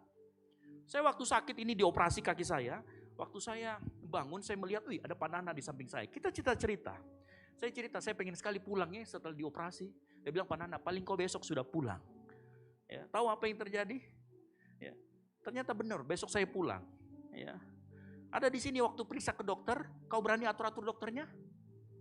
Ada, Pak dokter, hari ini saya pulang nah. Nggak ada, ditampelin kita sama dokternya. Ya, nggak mungkin kita datang Pak dokter saya sakit tapi sembuhkan dengan cara saya. Nggak ada. Kalau kita percaya sama dokternya, kita percaya hasil akhirnya akan sembuh. Tapi kita nggak pernah atur dokternya, betul atau tidak? Kalau bersama dokter kita aja berani begitu. Kenapa kita sampai sama Tuhan? Kita masih atur cara kita. Harusnya caranya terserah Tuhan yang mengerti katakan amin. Hasil akhirnya kita boleh berdoa. Ingat, metode cara Tuhan menjawab doa pada tiap orang bisa beda-beda. Ada orang yang bermasalah secara finansial, Tuhan kirimkan tiba-tiba ada rekening masuk dia 10 miliar. Oh amin. Tapi ada juga Tuhan, orang lagi masalah finansial, bukan Tuhan kirimkan uang, dia dikasih pekerjaan. Beda-beda setiap orang, tidak bisa dijamakan. Metodenya berbeda. Nah di titik inilah engkau harus belajar yang namanya berserah. Sama-sama katakan berserah. Karena berserah itu bukan berhenti berharap, tetapi berhenti mengontrol cara Tuhan. Yang mengerti katakan amin. Ini namanya berserah. Dan di kata berserah inilah iman itu bertumbuh. Di area inilah engkau akan percaya sama karakter Tuhan yang bijaksana. Engkau akan percaya sama karakter Tuhan yang berdaulat. Engkau akan percaya bahwa Tuhan kasih engkau yang terbaik. Makanya gak perlu atur cara Tuhan. Sebab Yesaya 55 ayat 89 berkata apa? Demikianlah tingginya jalanku dari jalanmu. Kata tinggi artinya gua tahu lebih baik daripada apa yang lu pikirin. Aku tahu caranya daripada caramu itu yang maaf. Kadang-kadang cara kita buat Tuhan itu sampah. Tuhan bilang ada cara yang lebih baik, saya akan kasih sama kamu. Makanya gini, kalau jalan Tuhan lebih tinggi, kenapa kita masih paksa jalan kita? Metodenya serahkan sama Tuhan yang mau katakan amin. Makanya hari ini pemain musik saya panggil maju ke depan. Makanya hari ini belajar berserah sama Tuhan yang setuju katakan amin. Enggak perlu maksa-maksa Tuhan pakai metode kita. Yang ciptakan kita itu Tuhan. Semua tubuh kita itu Tuhan tahu. Makanya kalau kita sedang kenapa-napa, kita butuh apa, Tuhan tahu caranya seperti apa. Tujuan kita, ingat, kita minta ya Tuhan jawab. Terus tujuannya apa? Untuk memuliakan nama Tuhan. Supaya orang bertobat, cukup itu. Metode caranya udah deh, terserah Tuhan deh. Tuhan yang paling tahu. Elia selaras dengan pribadi Allah karena dia mengenal siapa Allah yang disembah. Ia selaras dengan identitasnya sebagai hamba. Dia tidak kehilangan identitasnya sebagai anak. Yang terakhir, ia selaras dengan tujuan ilahi. Dia nggak pernah mengejar api sebagai tujuan, tetapi pertobatan. Api hanyalah alat. Elia nggak mikirin mau bagaimana apinya muncul. Yang dia pikirkan bagaimana tujuan ilahi tercapai. Yang Elia pikirkan mendoakan adalah tujuan pribadi. Ya, makanya yang bagian terakhir, doa yang menurunkan api bukan doa yang paling keras, bukan doa yang paling panjang, bukan doa yang paling spektakuler, tapi doa yang paling selaras dengan siapa Tuhan itu, dengan siapa posisi kita di hadapannya, dan dengan tujuan yang ada di hatinya. Yang mengerti katakan amin. Tutup Alkitabmu, kita bangkit berdiri.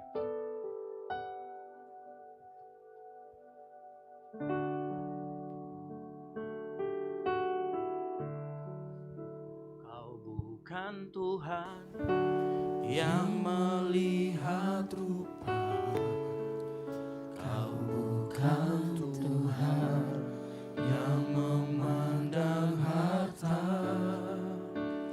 Hati hamba yang selalu Kau cari, biar Kau temukan di dalamku.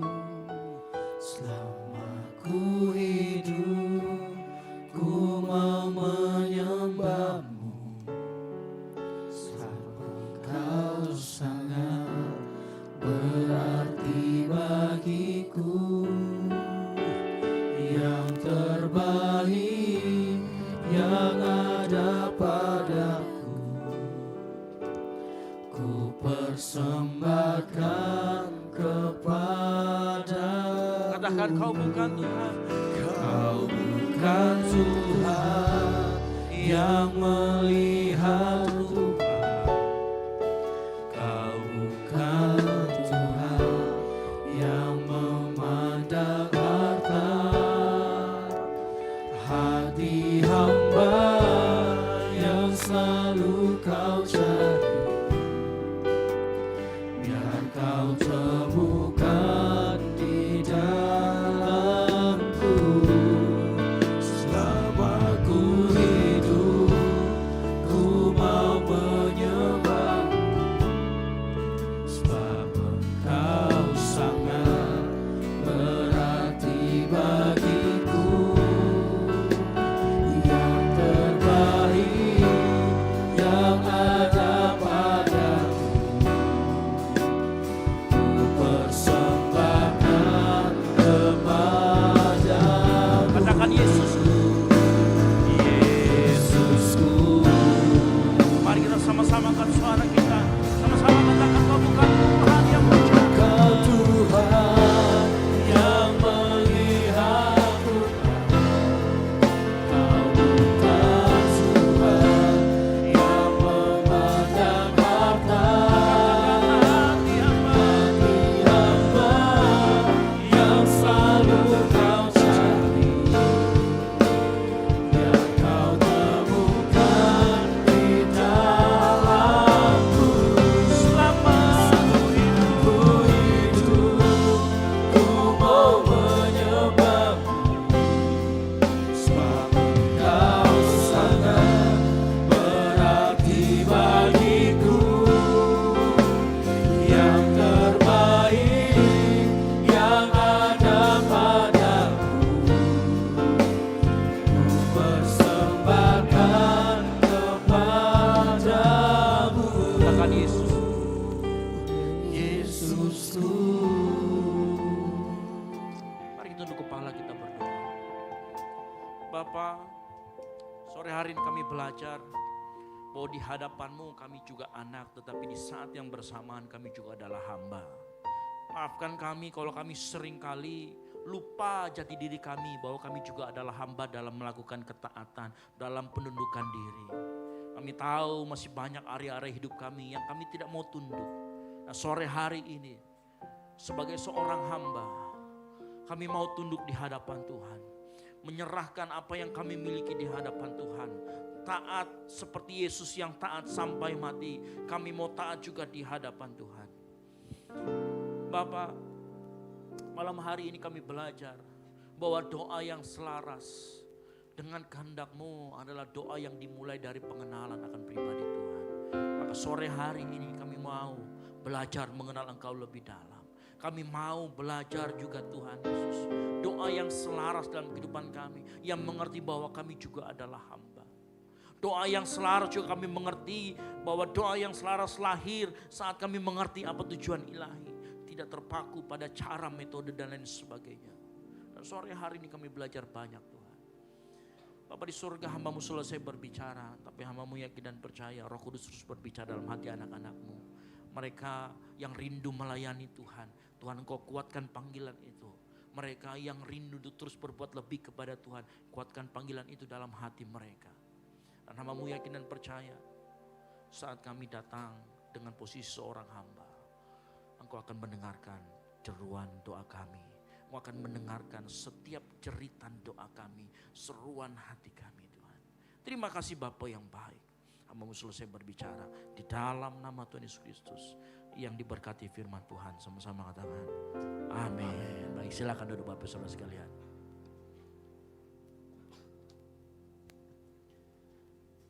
Puji nama Tuhan, saya percaya firman Tuhan malam ini sangat mengajari kita untuk bagaimana cara kita mengenal Tuhan, amin.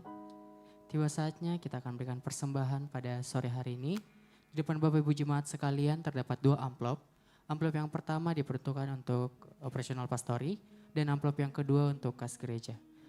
Nanti para pelayan asar akan berjalan di samping kanan kiri Bapak Ibu Jemaat Tuhan untuk memberikan persembahan. Mari kita angkat persembahan kita. Kita mau satu dalam doa, kita berdoa. Sungguh dahsyat firman-Mu dalam kehidupan kami Tuhan. Biarlah kami dapat belajar Tuhan bagaimana menyelaraskan segala doa kami Tuhan. Pada sore hari ini Tuhan, kami akan berikan persembahan kami. Kau berkati setiap persembahan kami Tuhan. Biarlah dapat menjadi pelebaran firman-Mu Bapa. Di dalam nama Tuhan Yesus yang siap memberi, sama-sama kita katakan amin. Selamat memberi, Tuhan Yesus memberkati.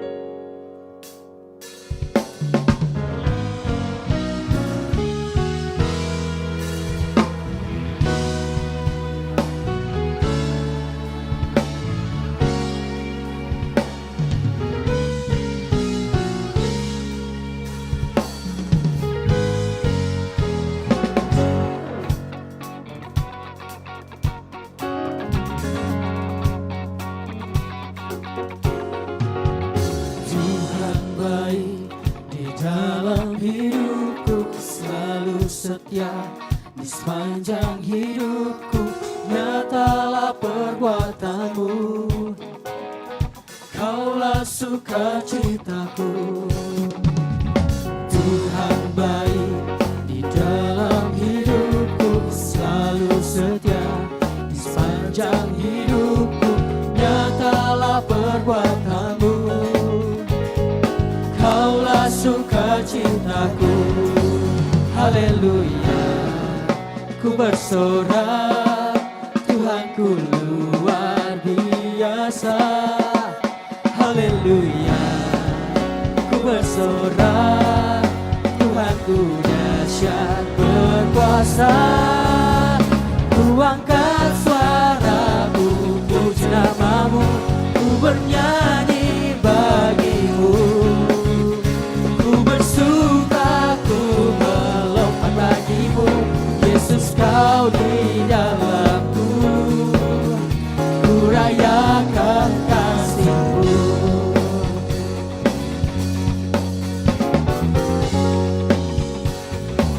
Bersama-sama kita katakan Tuhan baik di dalam hidupku, selalu setia di sepanjang hidupku, nyatalah perbuatan-Mu. Kaulah sukacitaku. Haleluya, ku bersorak, Tuhanku luar biasa. Haleluya, ku bersorak, Tuhanku dahsyat perkasa. Ku angkat suaraku, puji nama-Mu, ku bernyanyi bagi-Mu. Ku bersuka, ku melompat bagi-Mu, Yesus Kau di dalamku. Ku rayakan, haleluya, Haleluya, haleluya, haleluya, haleluya, haleluya, haleluya. Puji nama Tuhan, saya percaya persembahan kita diberkati pada malam hari ini. Tiba saatnya kita akan mendengarkan pengumuman sepekan. Kepada tim multimedia dipersilahkan. Shalom jemaat yang dikasihi Tuhan, berikut beberapa informasi kegiatan GBI Oikumene selama 1 minggu ke depan. Bagi Bapak Ibu Jemaat Tuhan, mari bersekutu dan beribadah bersama pada ibadah musbah keluarga yang akan diadakan minggu ini. Berikut informasinya. Ibadah khusus kaum wanita atau Putri Sion akan diadakan minggu ini. Bagi para wanita terkasih Tuhan, jangan lupa hadir untuk beribadah bersama sesuai dengan informasi yang tertera. Doa pelayan dan puasa akan diadakan pada hari Sabtu pukul 6 sore bertempat di gereja. Gladi bersih untuk ibadah raya pertama akan diadakan pada hari Sabtu pukul 7 malam, ibadah raya 2 pada hari Minggu pukul setengah 3 sore, dan gladi bersih untuk ibadah raya ketiga akan diadakan pada hari Sabtu pukul 10 pagi. Ibadah raya Minggu diadakan sebanyak 3 kali, yaitu pukul 9 pagi, pukul setengah 5 sore, dan pukul 7 malam. Ibadah raya yang pertama dan yang kedua akan disertai ibadah anak sekolah minggu. Ibadah-ibadah ini dapat disaksikan secara online melalui live YouTube GBI Oikumene. Bagi saudara-saudari yang ingin mendapatkan dukungan doa, silakan menghubungi nomor berikut. Pondok Daud akan diadakan setiap hari Selasa dan Jumat pukul 3 sore bertempat di ruang sekolah minggu. Bagi jemaat Tuhan yang berkerinduan untuk didoakan, silakan mengisi form pokok doa yang telah disiapkan. Mari tetap saling menopang dalam doa-doa kita kepada Tuhan.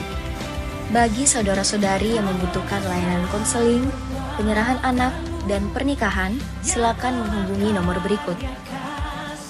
Baptisan akan diadakan pada minggu terakhir setiap 3 bulan sekali.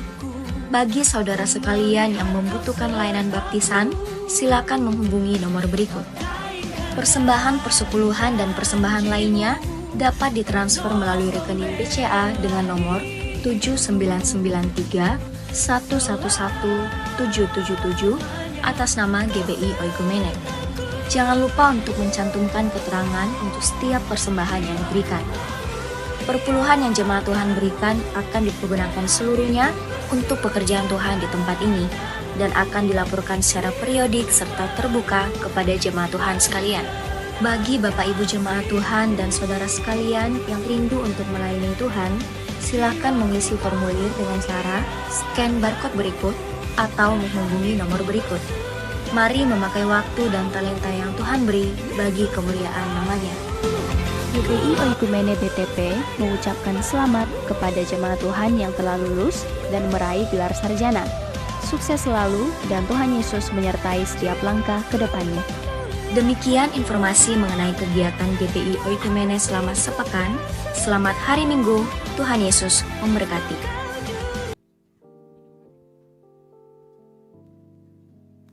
Puji nama Tuhan, Shalom. Saya yakin dan percaya firman Tuhan yang telah disampaikan memberkati dan mengurapi setiap kehidupan kita, amin. Izinkan saya menyampaikan sedikit pengumuman tambahan untuk kegiatan kita selama sepekan ke depan. Namun sebelum itu mewakili Ibu Gembala dan Wakil Gembala tempat ini, kami mengucapkan dan menyambut Bapak Ibu jemaat Tuhan sekalian selamat datang dan beribadah di tempat ini. Bagi jemaat Tuhan yang telah beribadah atau yang baru pertama kali datang beribadah bersama-sama dengan kami. Di samping kanan Bapak Ibu dan samping kiri Bapak Ibu jemaat Tuhan sekalian sudah ada teman-teman para pelayan ASER yang membawa form selamat datang dan form pokok doa. Bagi jemaat Tuhan saudara sekalian yang mungkin baru pertama kali datang beribadah bersama-sama dengan kami di tempat ini, boleh diambil formnya lalu diisi, dan setelah dari ibadah ini boleh dikembalikan lagi ke tangan para pelayan ASER yang nantinya akan ditukarkan dengan souvenir dari gereja. Lalu selanjutnya bagi jemaat Tuhan saudara sekalian yang memiliki pergumulan dan kerinduan untuk didoakan, boleh diambil juga form pokok doanya, dan nanti setelah dari ibadah ini boleh dikembalikan lagi ke tangan para pelayan ASER. dan kami di tempat ini akan membantu menopang dalam doa setiap pergumulan dan kerinduan dari Bapak Ibu jemaat Tuhan saudara sekalian melalui Menara Pondok Daud yang diadakan setiap hari Selasa dan Jumat di tempat ini setiap pukul 3 sore, bertempat di Ruang Daud di lantai 1. Selanjutnya, sekali lagi kami menyambut Bapak Ibu jemaat Tuhan saudara sekalian yang mungkin baru pertama kali hadir bersama-sama dengan kami di tempat ini. Mungkin jika Bapak Ibu saudara sekalian belum memiliki gereja yang tetap, kami menyambut dengan sukacita Bapak Ibu jemaat Tuhan sekalian untuk sama-sama bergabung dengan kami di tempat ini berpelayanan untuk pekerjaan Tuhan yang semakin mulai tempat ini. Terima kasih, puji nama Tuhan. Selanjutnya kami juga menginformasikan bagi seluruh jemaat Tuhan Bapak Ibu saudara sekalian yang memiliki kerinduan dan pergumulan untuk didoakan secara langsung, entah itu karena sakit penyakit atau ingin melakukan ujian, kami setelah dari ibadah ini jangan langsung dulu pulang, tetapi bisa stay dulu di ruangan ini dan nanti akan didoakan secara langsung oleh Pastor Esther di tempat ini. Selanjutnya, bagi Bapak Ibu jemaat Tuhan sekalian yang akan melaksanakan pada hari Rabu itu ada kegiatan tempat ini, ada kegiatan Putri Sion jam 6:30 malam. Jadi bagi para wanita-wanita yang terkasih dalam Tuhan boleh datang dalam kegiatan kita tempat ini untuk mengikuti Putri Sion pada hari Rabu pukul 6:30 malam. Lalu selanjutnya hari Kamis kita ada kegiatan ibadah ucapan syukur di keluarga Ibu Endang. Jadi bagi seluruh jemaat Tuhan yang akan mengikuti kegiatan ini boleh disampaikan dan boleh dilihat melalui akun grup WA jemaat di tempat ini dan juga melalui akun Instagram GBI Oikumene BTP. Selanjutnya kami juga di tempat ini terbuka bagi Bapak Ibu jemaat Tuhan sekalian untuk mengajak tergabung dalam setiap pelayanan yang ada di tempat ini. Bagi Bapak Ibu jemaat Tuhan yang memiliki kerinduan untuk tergabung dalam setiap pelayanan tempat ini, boleh bergabung dan caranya itu di depan Bapak Ibu jemaat Tuhan sekalian ada barcode kecil di bawah barcode persembahan, boleh di-scan dan nanti akan diarahkan untuk mendaftar dalam bidang pelayanan apa. Dan kami di tempat ini banyak memiliki bidang pelayanan, jadi bagi Bapak Ibu jemaat Tuhan yang memiliki kerinduan untuk tergabung membangun pelayanan tempat ini, kami sangat rindu untuk Bapak Ibu jemaat Tuhan tergabung bersama-sama dengan kami di tempat ini. Puji nama Tuhan. Setelah dari ibadah ini juga nanti Bapak Ibu jemaat Tuhan saudara sekalian jangan langsung pulang dulu. Di bawah di lantai 1 teman-teman para pelayan Tuhan Cooking Ministry telah menyediakan konsumsi bagi kita semua. Jadi jangan langsung pulang dan kita akan berfellowship bersama dan kita tidak hanya kenyang secara rohani tetapi kita juga akan kenyang secara jasmani. Puji nama Tuhan. Dan sekian pengumuman tambahan untuk kegiatan kita selama sepekan hari ini. Selamat hari Minggu dan Tuhan Yesus memberkati. Puji nama Tuhan. Kita akan mengakhiri ibadah kita pada malam hari ini. Jemaat Tuhan saja untuk semua bangkit berdiri.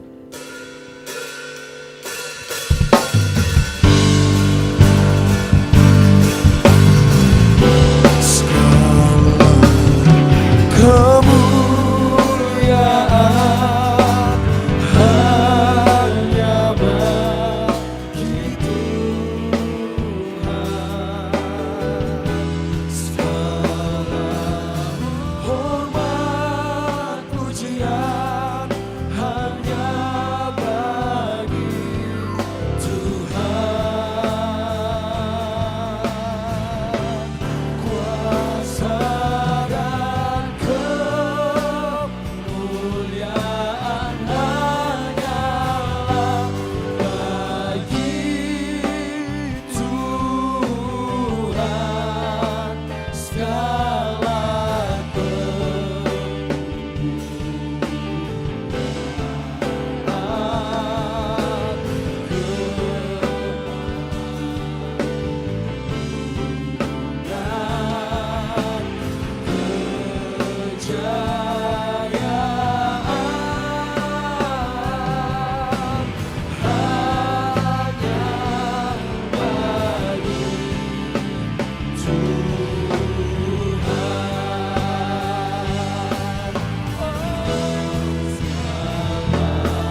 Segala kemuliaan hanya bagi-Mu Tuhan.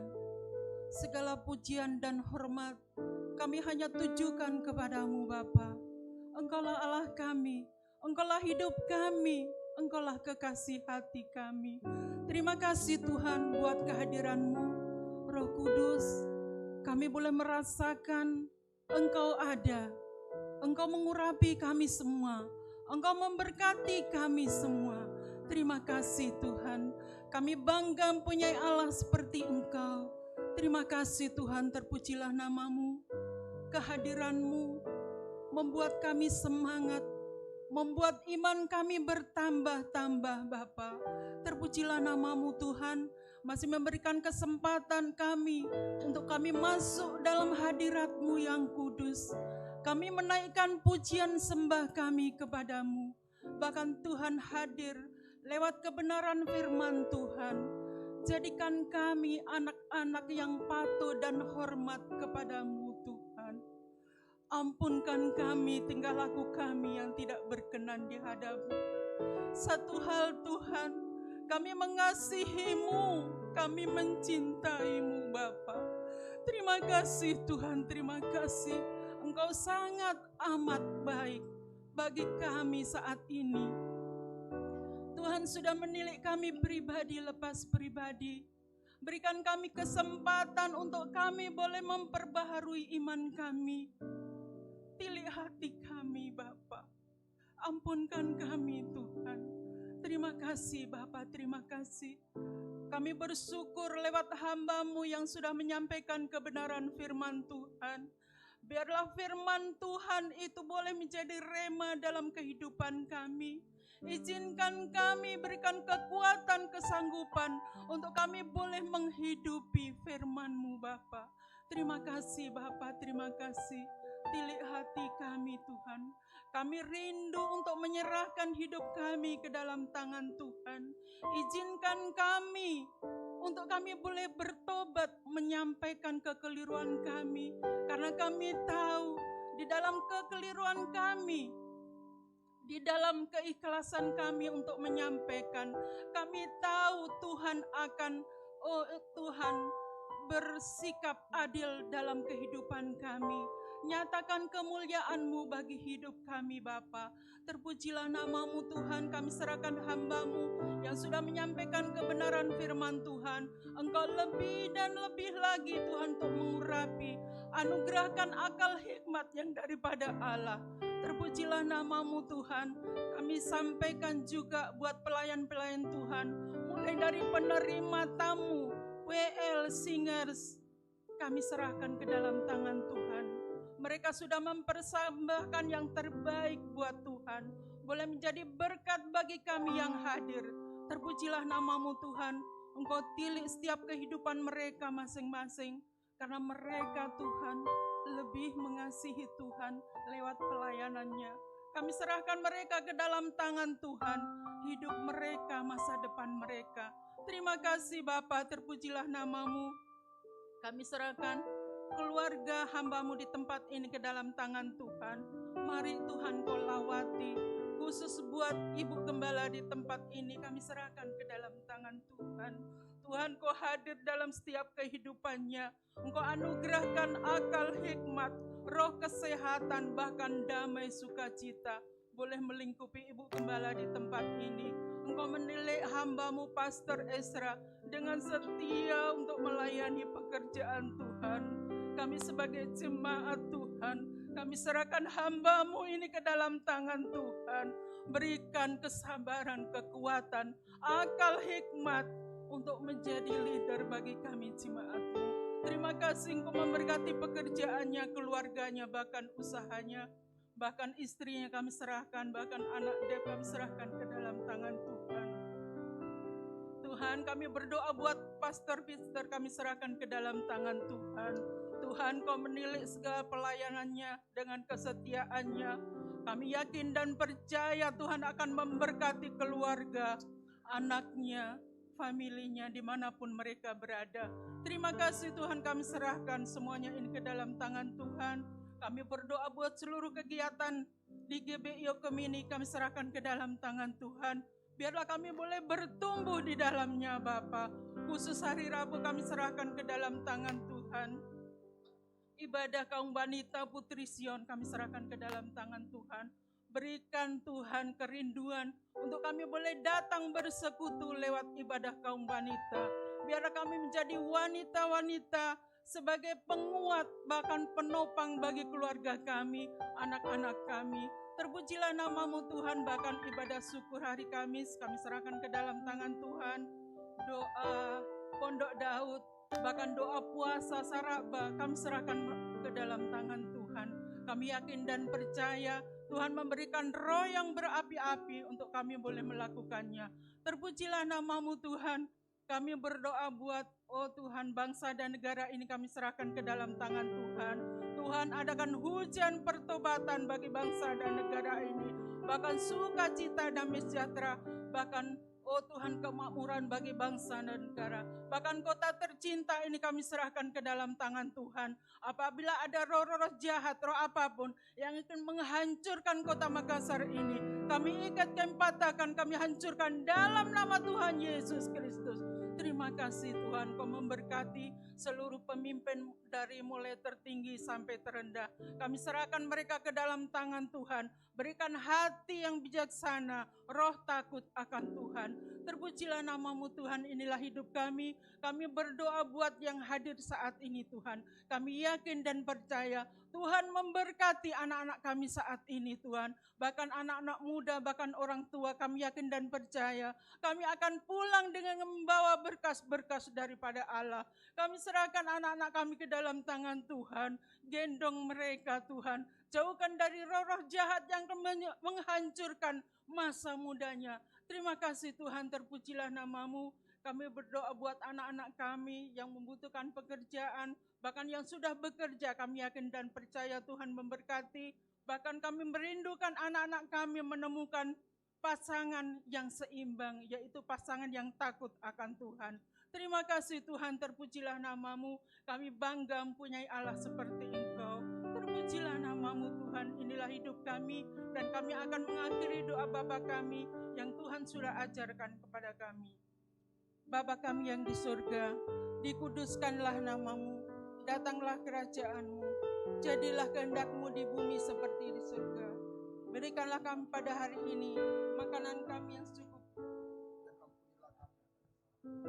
Seperti kami juga mengampuni orang yang bersalah kepada kami, dan jangan membawa kami ke dalam percobaan, tapi lepaskanlah kami daripada yang jahat, karena Engkaulah yang punya kerajaan dan kuasa dan kemuliaan sampai selama-lamanya. Mari kita angkat kedua tangan kita, terima berkat dari Tuhan. Tuhan memberkati engkau dan melindungi engkau. Tuhan menyinari engkau dengan wajah-Nya dan memberi engkau kasih karunia. Tuhan menghadapkan wajah-Nya kepadamu dan memberi engkau damai sejahtera. Penyertaannya selalu sempurna dalam sekolahmu, dalam kuliahmu, dalam pekerjaanmu, dalam perusahaanmu, dan dalam rumah tanggamu. Oleh karena itu pulanglah dan jadilah garam dan terang, sehingga Injil diberitakan melalui hidupmu. Dan biarlah anugerah dari Allah Bapa, keselamatan dalam Kristus Yesus, dan penyertaan yang manis oleh Roh Kudus menyertai kita semua mulai dari saat ini sampai dengan Maranatha. Tuhan Yesus datang kembali menjemput kita semua di awan-awan permai. Sebab bagi Dialah segala kemuliaan sampai selama-lamanya. Yang diberkati Tuhan, sama-sama katakan amin. Selamat hari Minggu, terus memberkati, dan silakan mengambil satu doa sejenak.